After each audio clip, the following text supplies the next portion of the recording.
While I was packing for our yearly fishing trip, I felt a strange mix of excitement and unease. This trip had always been a long-standing tradition with my closest friends, but something was different this time around. Usually the trip was a big affair, a chance for all of us and our wives to reconnect, celebrating our friendship that dated back to our school days. However, this year, things were shifting. Lucas couldn't join us right away because he had some work stuff to deal with, so his wife Tina decided to delay her plans too. Then, Jake found out he had a meeting and had to cut his trip short, which led to his wife staying home as well.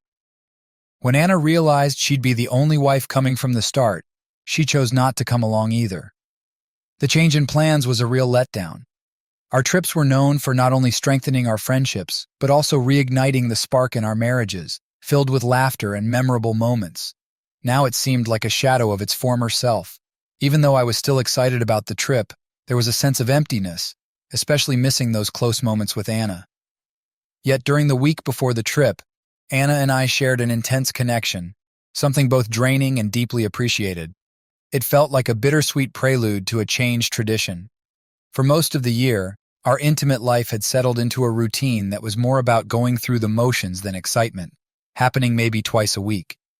This was just enough to keep things going, but lacked the fiery passion we had during the early days of our marriage. Back then, we couldn't keep our hands off each other, and we took every opportunity to be together. But about 5 years ago, that intensity started to fade, and our once frequent encounters dwindled to just a few times a week.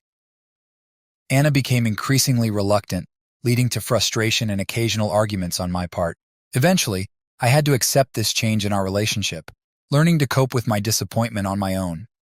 This context was on my mind that Thursday evening, as I sat in the den, trying to relax with a beer after packing. Anna was upstairs putting the kids to bed, a routine as ingrained in our lives as the shift in our intimate dynamics. After some time, I heard her footsteps coming downstairs and then heading into the kitchen. She joined me in the den, a glass of wine in her hand, and a serious expression on her face. "Honey," she started, her voice grave, "we need to have an important conversation. I know this might upset you, but please listen to everything I have to say before responding. I promise to answer any questions you have afterward. I should have brought this up months ago, but I needed to gather some information first." Her tone was sincere, hinting at the weight of what she was about to reveal. For some reason, a wave of fear surged through me. Anna's demeanor was both apologetic and scared, yet there was a clear resolve in her eyes. She was about to discuss something big. After taking a deep breath and a long sip of her wine, she continued, "I realize our intimate life hasn't been fulfilling for you over the past few years, honey. Honestly, I haven't found much joy in it either. Chris, I love you deeply, but you no longer ignite the same excitement in me that you used to. And Chris, I want to stay your wife. You're a wonderful father, a fantastic provider, and a true friend, but I'm seeking more than what you can offer me physically." I could feel anger bubbling up inside me. What was she getting at? I thought she had become distant, but what did the past week mean? I was sure I had made a meaningful impact. Just as I was about to interrupt, Anna raised her hand. "Chris, you promised to let me finish speaking before you responded." I bit my tongue, forcing myself to lean back in my chair, trying to manage my growing frustration as she continued. "Chris, there's someone I've known for a while who captivates me in a way I can't ignore. It's not just about sex, it's about making love in a way that I feel we can't anymore. I didn't want to go behind your back. I'll still be here for you, but I need to be honest about my needs. Being with him makes me feel alive, reminiscent of how we felt at the beginning of our marriage. It's something I can't seem to get enough of." I jumped up from my chair and began shouting at her. "You cheating witch! How could you do this to me?" Anna stood her ground and quickly moved in front of me, shoving me back into my chair. She towered over me and commanded, "Shut up. I told you that you wouldn't like what I had to say, but you promised to listen to me before speaking. Now shut up and listen." I found myself frozen in place, shocked, as Anna loomed over me, her gaze fierce with a determination I had never seen before. She continued, her words like a cold wind hitting me. "I've spoken with Jake about the divorce laws here, and you need to understand what you're up against. Divorcing me won't be in your favor. You'd end up losing a lot. I'd be entitled to a significant portion of your income for alimony and child support. The courts would likely grant me custody of the kids in the house to ensure their stability. Half of our savings and your retirement fund would also be mine. You'd be left with barely enough to live on, let alone maintain the lifestyle you're accustomed to. Leaving would mean our kids would have to grow up dealing with all the challenges of a broken home. For your own good and theirs, you need to accept the choice I've made. Despite everything, I still care about you and have respect for you. On the surface, not much will change. I'm not cutting you out of my life completely, but there will be times when I'll be gone, maybe even going on trips with him when we need time alone. As I tried to process her words, disbelief and anger began to bubble up inside me. Anna returned to her seat, and the room was filled with a heavy silence. After a moment, I finally spoke, my voice a mixture of pain and outrage. I can't believe this. How could you do this to me? After everything, you hit me with such a betrayal. How long has this been going on? Who is he? Anna shot me a sharp look and replied, Throwing around harsh words isn't going to solve anything, honey. I hope you can get over your feelings so we can keep living the way we have been. I won't tell you how long this has been going on or when or where it happens, and I definitely won't reveal who I'm involved with. It's none of your business, and if you start snooping around, I'll have to take actions you won't like. I've been seeing someone else, and I'm done with the secrecy. I need to be honest because sneaking around is too much. I'll be upfront about when I go out so you can take care of the kids, but I won't tell you who he is to avoid any problems. If you try to do anything against him or me, it won't end well, especially for our kids who still need you. Just know, if you try to hurt us, there will be serious consequences. I sat there, dumbfounded by how calmly Anna delivered her ultimatum. She seemed so confident, like she'd been planning this conversation for quite some time. No matter what I said, she had a ready response for everything. I should probably call the guys and let them know I'm not going on this trip. We've got a lot to sort out, and I've got a lot on my mind, I said, reaching for my phone. But Anna quickly grabbed my hand. She looked me straight in the eyes and said, No, you're going on this trip. The kids will stay with your parents as planned. I don't intend to be alone for the next 2 weeks, and I don't want you hanging around causing trouble or trying to figure out who I'm with. You need this time away to process all of this. I've made sure you'll actually go on this trip, and you won't like what happens if you don't. You'll regret it if you change your plans now. My friends and I have everything covered. We have eyes everywhere you might think to go. If you try anything to find out about my lover or disrupt our lives, I'll know, and you'll face serious consequences. You need to understand that my plan is solid, and it's what's best for me. If you cooperate, I'll make sure you don't end up miserable. You'll keep living just like you have been. Anna walked over to the desk and pulled out a thick envelope from her drawer. She handed it to me, saying, Here, this will make you believe me. We've documented all your actions for the past month. Read it, and you'll see we have everything down. We know exactly what you do, and if you try to interfere with my plans, we'll know, and I won't go easy on you. I'm going to bed now. If you want to join me tonight, feel free. You'll see not much has to change unless you start causing trouble. I sat there stunned, wondering who this woman was and what had happened to the wife I thought I knew. I watched her walk upstairs, swaying her hips in a way she knew was alluring, but for once, it didn't affect me at all. Finally, I opened the envelope and began to read. I was shocked by what I saw. The report on me was incredibly detailed, recording events I'd forgotten about until I saw them there in black and white. It was as if someone had been tracking my every move, noting even the smallest things like spilling coffee on my shirt. It documented my glances at other women, something natural for anyone. The thoroughness of the report made me suspect someone wealthy or well-connected was behind it, given the level of detail and scope.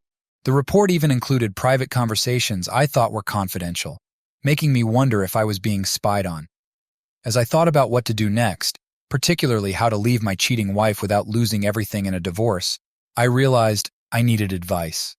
My lifelong friends who had been part of my life with Anna seemed like the obvious choice, but then a chilling thought crossed my mind. What if Anna was involved with one of them? Seeking their advice could backfire if the traitor was among them, sabotaging my plans before they even began. Just as I was lost in thought, Anna called out from the top of the stairs, provocatively suggesting I join her in bed rather than thinking too hard about things. She then returned to our bedroom, leaving me to ponder my next move in this complicated situation. I never made it to bed. I spent the night on the couch in the den. Anna woke me up in the morning as she started making breakfast, her voice sharp with irritation.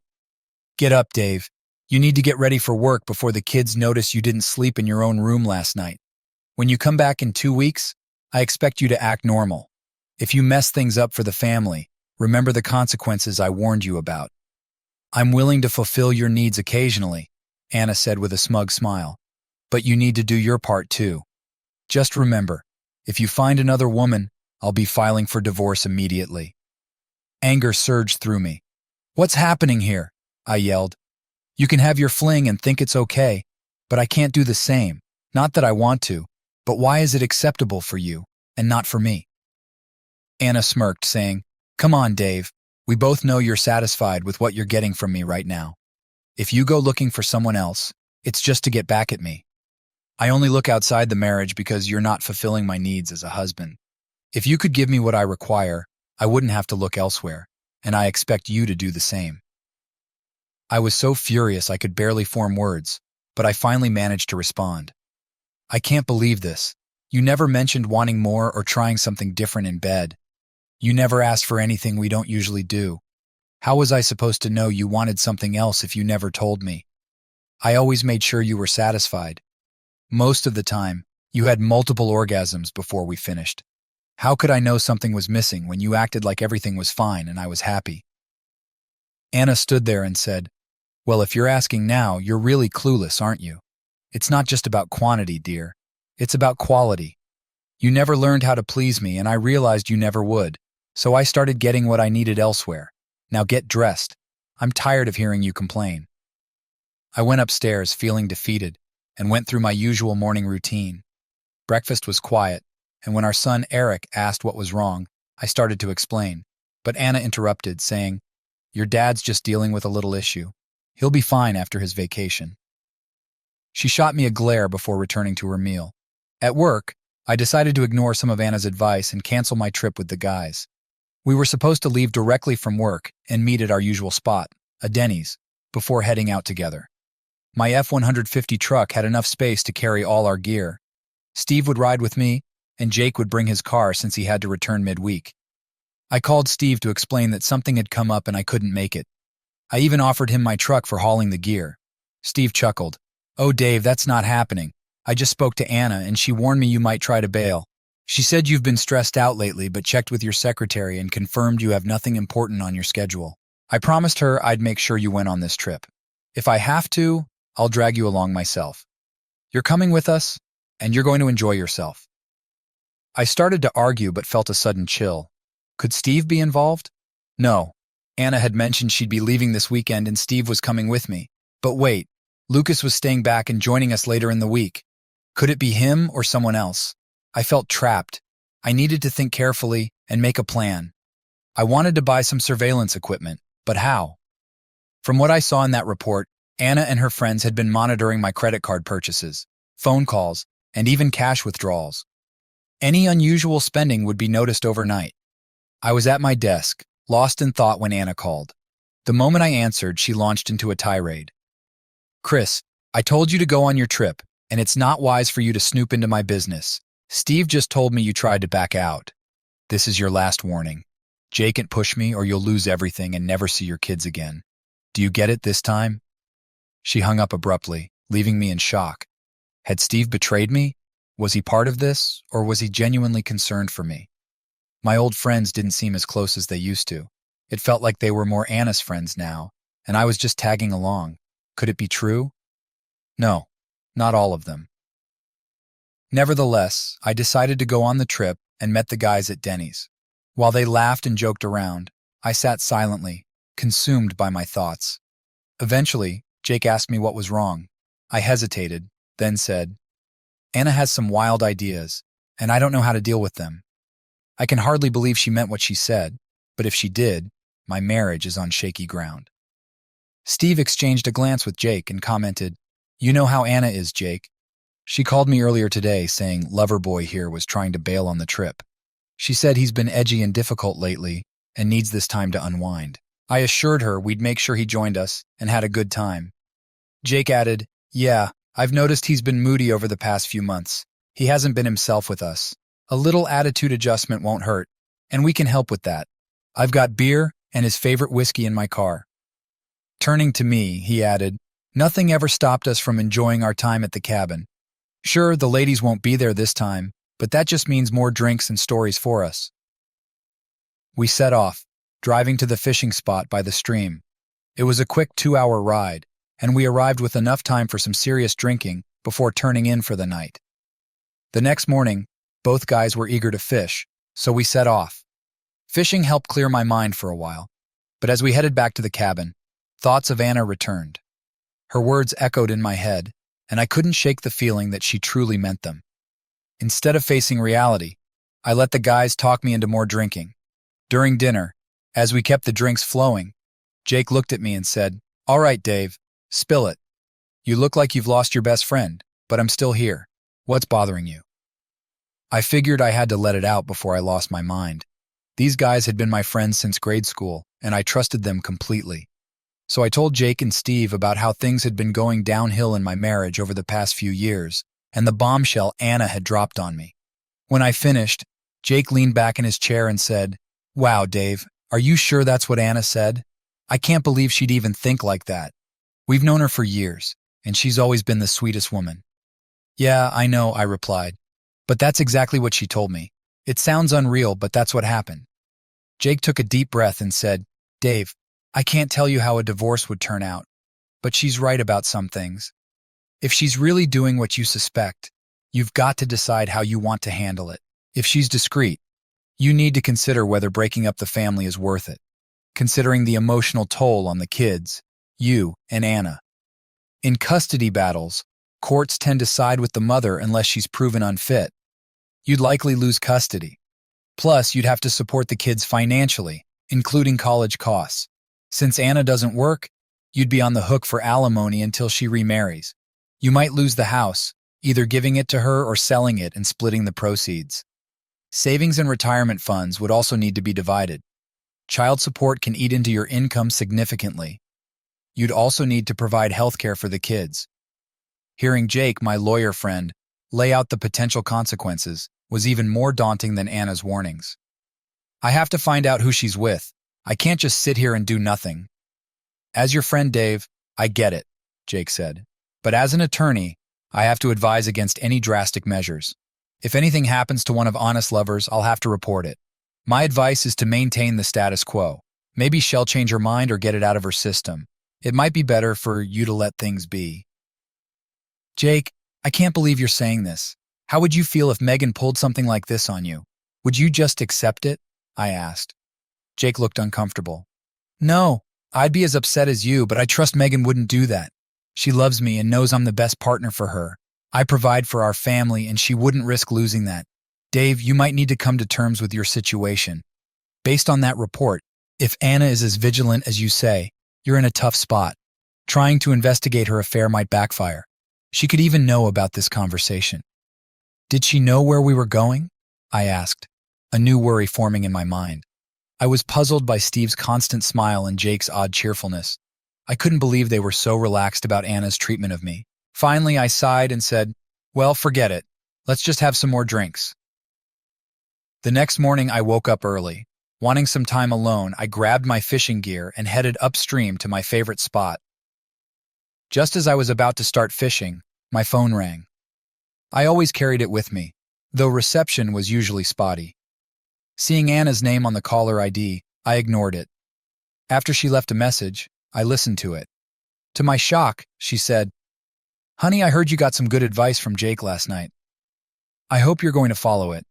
You're too good of a father and provider to lose, but if you make a foolish move, I can manage the kids without you. Enjoy yourself." I stared at the phone, stunned. How did she know about my conversation with Jake and Steve? The cabin had no cell service, and there was no landline. My gear must be bugged, and someone had to be nearby to pick up the transmission. I needed to check for it later. Unbeknownst to me, Steve and Jake had been watching from the tree line while I listened to the message. They exchanged grins and thumbs ups before disappearing back into the woods, heading to the cabin. Steve glanced at Jake and asked, "Think that'll do it, or should we keep up the pressure?" "We should keep the detailed reports coming for a while and continue nudging him to accept things," Jake replied. "We've got a good setup here. If we can convince him to let Anna have her fun and spend more nights and weekends with us, we'll be in a great position. Just imagine how much better it'll be with no time limits. She's so addicted to our bedroom antics that she'll do anything we ask just to get more. If we handle this wisely, we can loop in our wives, telling them we're helping Dave figure out his problems while we're really with Anna. That'll be our perfect cover." Dave stayed by the river until nearly noon, but he wasn't really fishing. His mind kept drifting back to his marriage, wondering how he could uncover Anna's affair, end it, and get some payback. But he knew he couldn't act until he found out who she was seeing and where it was all happening. Meanwhile, on a cozy Friday evening, Anna and her companion enjoyed a private moment, anticipating their friend's upcoming visit. After a day of getting ready for a weekend at the cabin, they finally had a chance to relax. Anna, feeling flirtatious, approached him with a twinkle in her eye. She handed him a drink and settled in beside him, their conversation flowing smoothly. The air buzzed with excitement for the weekend ahead. They shared laughs, reminisced about past escapades, and eagerly discussed their plans. As they sat close, their connection deepened. Feeling bold, Anna leaned in for a gentle kiss, which he happily returned. Their affectionate exchange turned into gentle touches as they expressed their affection for each other. Anna, feeling the warmth of the moment, whispered sweetly in his ear. The air was filled with anticipation, not just for the tenderness they shared, but for the joy of spending the weekend with friends. They talked about their friend arriving soon, excitedly speculating about the activities they had lined up. The mention of a friend's visit on Wednesday added to the excitement, sparking more conversation about the adventures that awaited. As the evening wore on, they stayed close, savoring each other's company.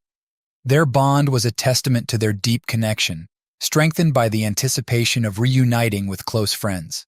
In that moment, they were reminded of the simple pleasures of companionship, the excitement of good times, and the beauty of moments spent with someone special.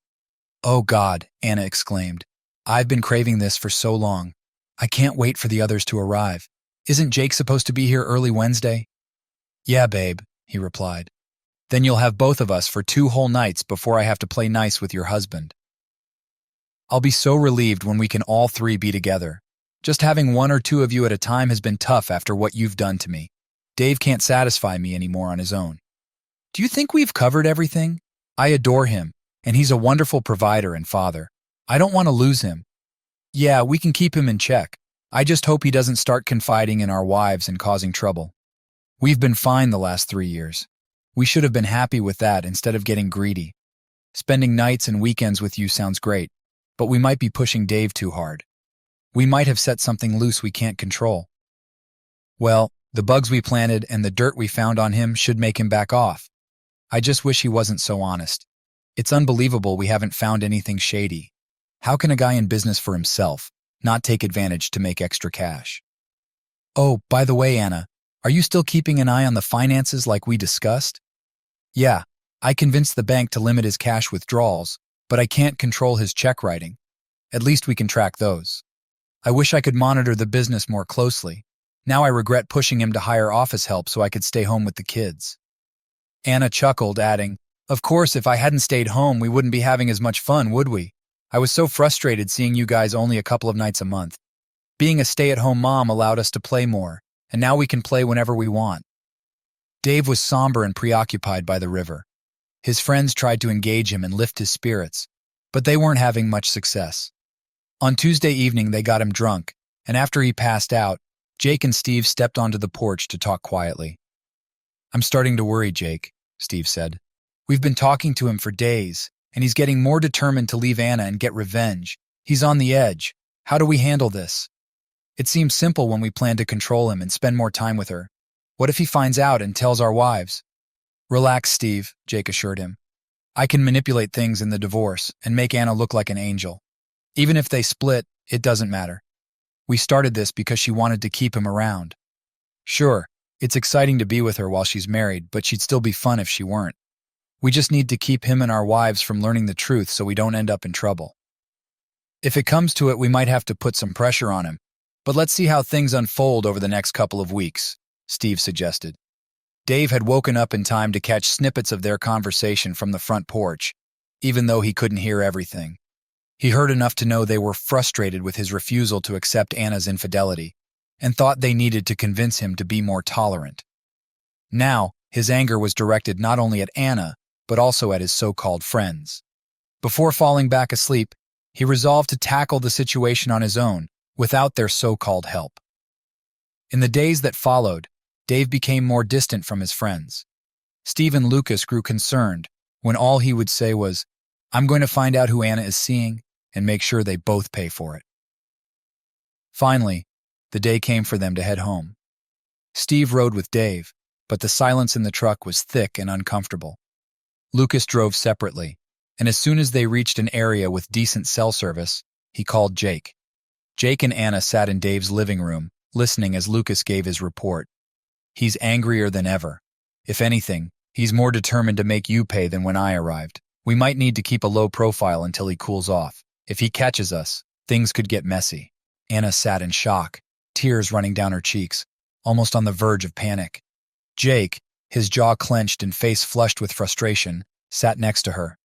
After a brief exchange with Lucas, Jake turned to Anna. He pulled her close, rubbing her back gently to calm her. "Anna, don't worry. I didn't want to escalate things unless absolutely necessary, but it seems we might not have a choice. See how he behaves this weekend, and let me know on Sunday. If it looks like he's going to make trouble, we'll file on Monday. I can freeze your personal accounts, and I'm pretty sure I can get the business accounts frozen, pending court approval. We'll convince the judge that he might try to drain the accounts and sabotage the business." Dave arrived home late Friday night and found Anna in the living room, looking like she'd been crying. She was disheveled, wearing one of his old shirts. As Dave walked by, he noticed something off about her appearance that ignited his anger even more. Anna gave him a defiant look, as if daring him to say something.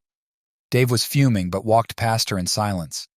Anna tried to follow him into their bedroom, even attempting to join him in the shower, but Dave firmly told her to leave, expressing his disappointment and anger. He told her he'd hoped they could resolve their issues, but now he felt there was no chance. Dave warned Anna that despite the hurt she caused, he would find a way to respond to her actions and those of her accomplice. Gathering his thoughts, Dave began packing his belongings into his truck, making several trips from the house. While he was doing so, he overheard Anna on the phone.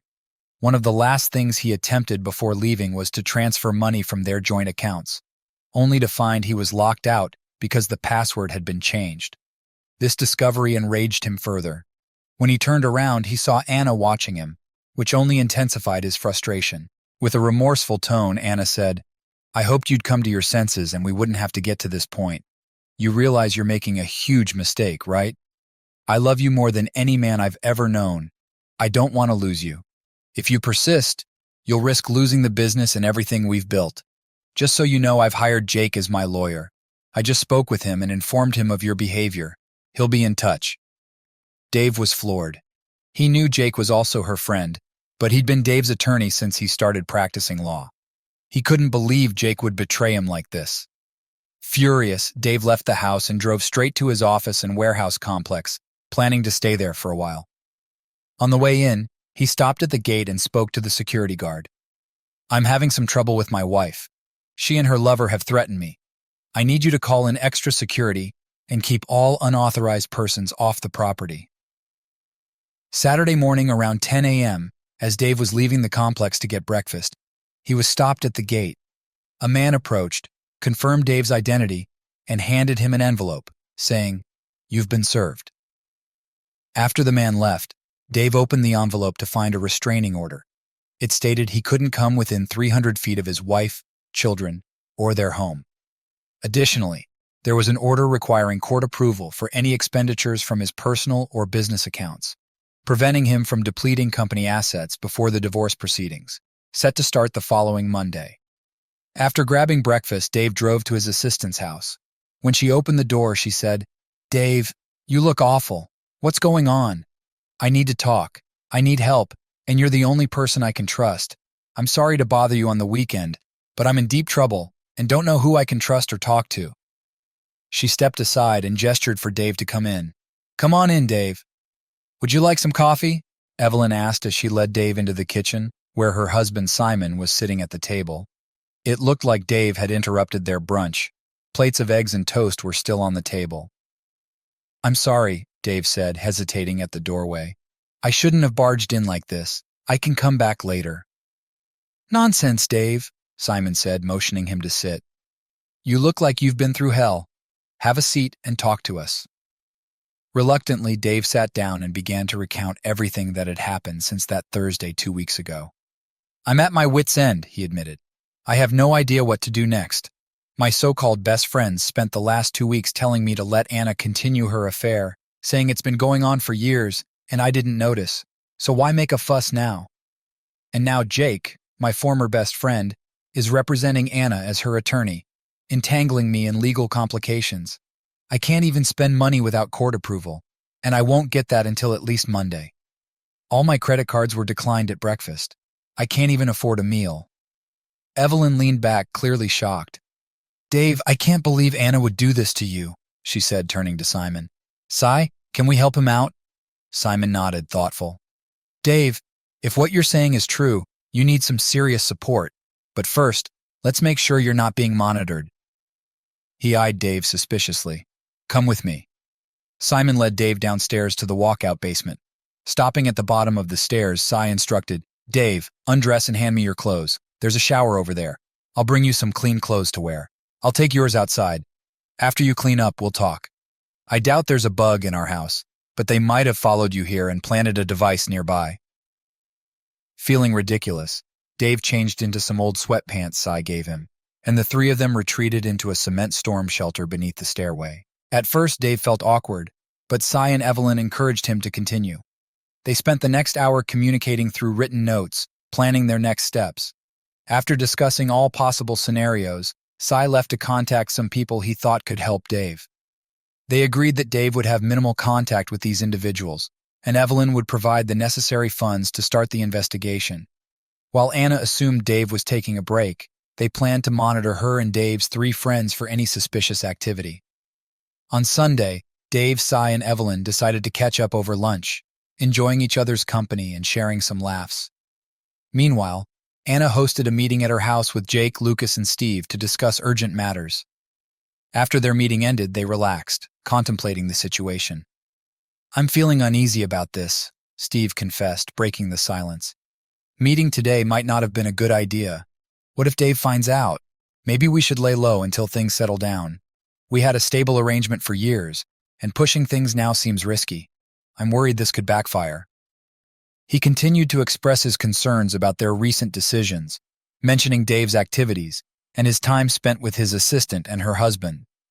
Steve noted that their surveillance hadn't picked up anything suspicious, but he was nervous about the potential consequences of their actions. "Stop worrying," Jake replied. "We've got Dave on a tight leash. He can't access any funds, and we're monitoring him closely enough to anticipate his moves before he makes them. Right now, he's with his assistant and her husband, probably wallowing in self-pity. If he tries to leave, we'll know before he gets anywhere. He can't even make a phone call without us knowing exactly what he's saying, whether it's from his phone or hers." On Monday morning, Dave began the difficult task of finding a new attorney to represent him. After speaking with several candidates, he scheduled interviews with 2. It was challenging since Jake had been his lawyer for years, but with Jake now representing Anna, Dave had no choice. Eventually, he chose Julia Brooks, who impressed him with her confidence and came highly recommended. Their first step was to initiate legal proceedings to free up Dave's business accounts and secure enough funds for his living expenses. They also decided to hire another private investigator to keep tabs on Anna. Dave authorized wiretaps and video surveillance for his house. Furthermore, he instructed Julia to begin divorce proceedings based on adultery. That evening, Si handed Dave surveillance footage from the previous day. Watching it, Dave felt a wave of anger and betrayal wash over him. Discovering Anna's involvement with all 3 of his friends intensified his resolve. At least now he knew exactly who he was dealing with. The following morning, Dave made several copies of the incriminating video. He sent them to each of his friends' wives and his attorney, kept one for himself, and locked the original in a safe deposit box. To make matters worse for his former friends, Dave uploaded the video to several adult websites, ensuring that the participants' real names were attached.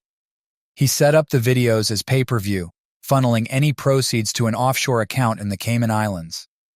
Smiling to himself, Dave remembered that Jake had left him with the access codes to his office, allowing Dave to upload everything from there and potentially implicate Jake if anyone traced the uploads back to their origin.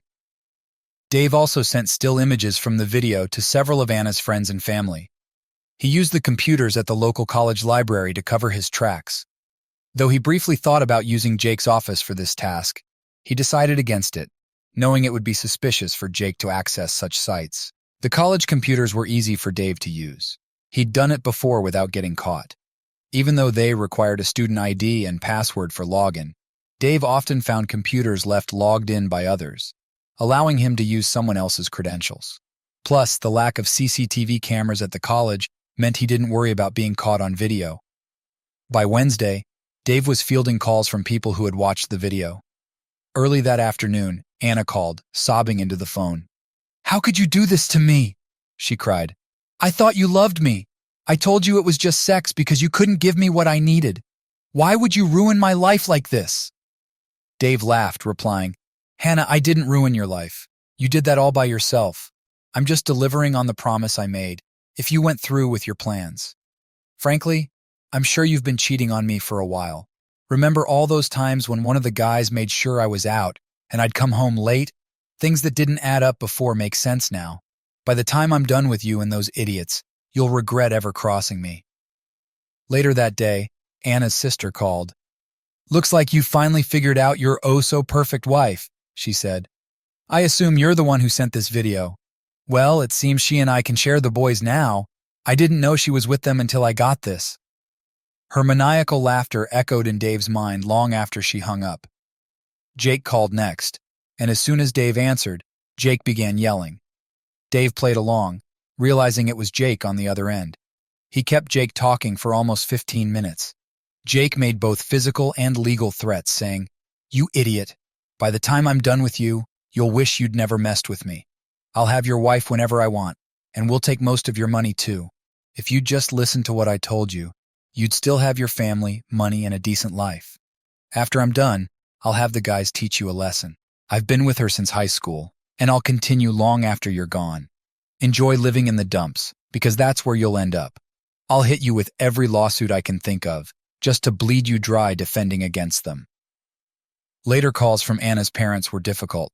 Her mother, crying, asked, "Dave, how could you do this to Anna? I understand she hurt you, but spreading pictures of her everywhere was too much. Couldn't you have resolved this more civilly?" By the end of the day, Dave felt satisfied with his actions. He knew that the computerized answering system his company had installed was paying off, especially given the recordings it captured that day alone. Initially, he had doubts about how Jake, his former attorney and friend, had advised him to set up the system with the telecom provider. The system answered calls and provided a warning before recording began. "Thank you for calling Central U.S. Inventory, Logistics, and Security Company. All calls are recorded for later use.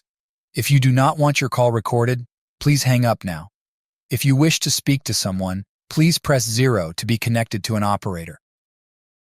It seemed Jake had either ignored the warning or was too furious to care, as all his threats and boasts were captured after the warning he had insisted on including. Dave saw this as poetic justice. As the legal cases unfolded, those in Anna's circle distanced themselves from her. Luckily, Sai's acquaintance had managed to capture video and audio on the first Saturday, as the private investigators had found little concrete evidence. Although some suspicious calls were recorded, they were mostly ambiguous. One of Julia's first actions was to report Jake to the State Bar Association. His law license was quickly suspended, and he was permanently disbarred due to his unethical conduct and threats, even before the divorce and other legal proceedings concluded. Dave's divorce was finalized, with Anna receiving a modest share of the marital assets, about 25%. Dave retained ownership of his company. Additionally, Dave was awarded custody of the children thanks to a subtle detail that had initially gone unnoticed. During the photo shoot when Sis' acquaintance captured images of Anna and her companions, they inadvertently caught an unexpected scene. In the background of one photo, a child could be seen peeking into the house from the backyard through the patio door. This damning piece of evidence played a pivotal role in the judge's decision to grant Dave full custody of the children.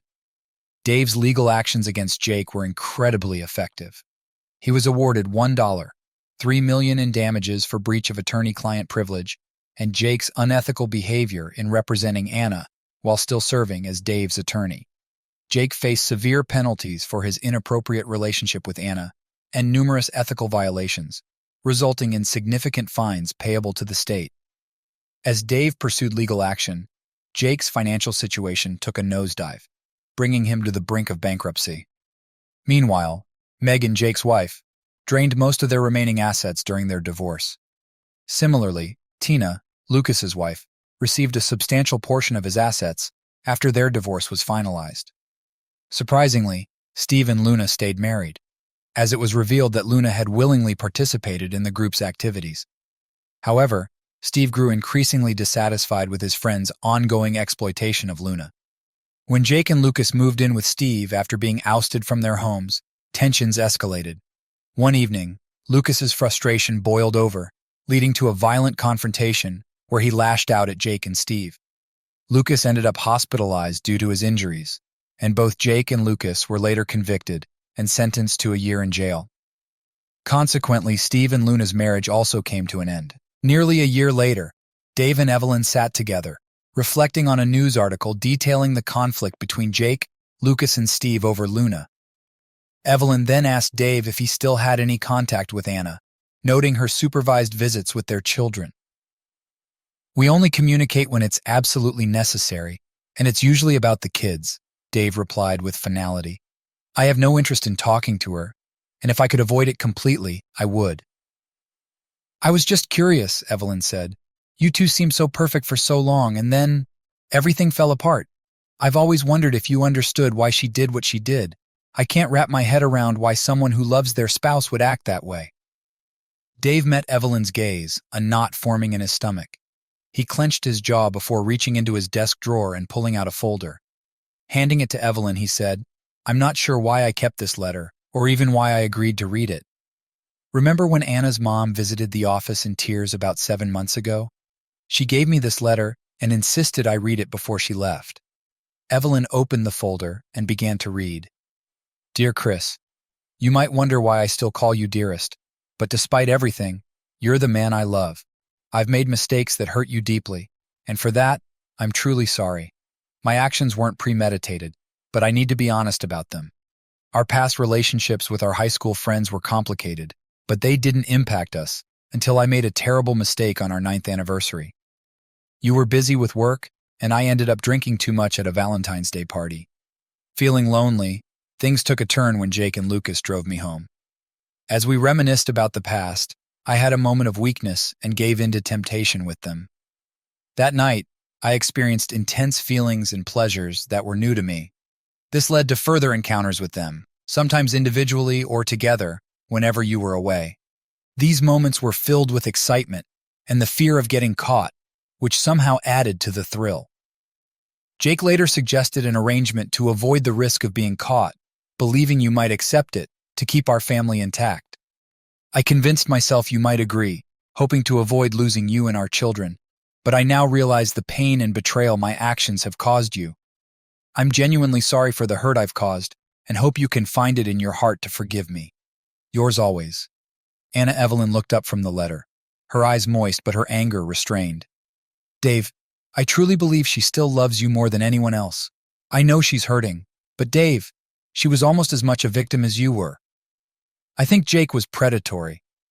We've both heard awful rumors about him over the years. I wouldn't be surprised if he deliberately got her drunk that first night. No true friend would take advantage of her like that." "Yeah, I know, Evie, but I'm not entirely convinced she's telling the whole truth. She always paid more attention to Jake than I was comfortable with. I brushed it off, but there were several times we argued after a party because I thought she was too friendly, letting him take too many liberties. But I never had enough evidence to confront them. After Jake's phone call, When I finally caught them, thanks to you and Sai, I had enough doubts to get DNA tests done on the children. You can't imagine the relief I felt when the test confirmed I was their father. Well, anyway, I think she believes she loves me, but it's not genuine love. It's more like infatuation or deep affection. I was easy to live with, a good provider and a father. I now realize I was probably her last choice, and we married because, well, I'm not sure why she married me. I loved her deeply, but I don't think she felt that same depth of love for me. I believe that's why she cheated and continued to do so. She was selfish and only cared about her own pleasure, needs, and desires.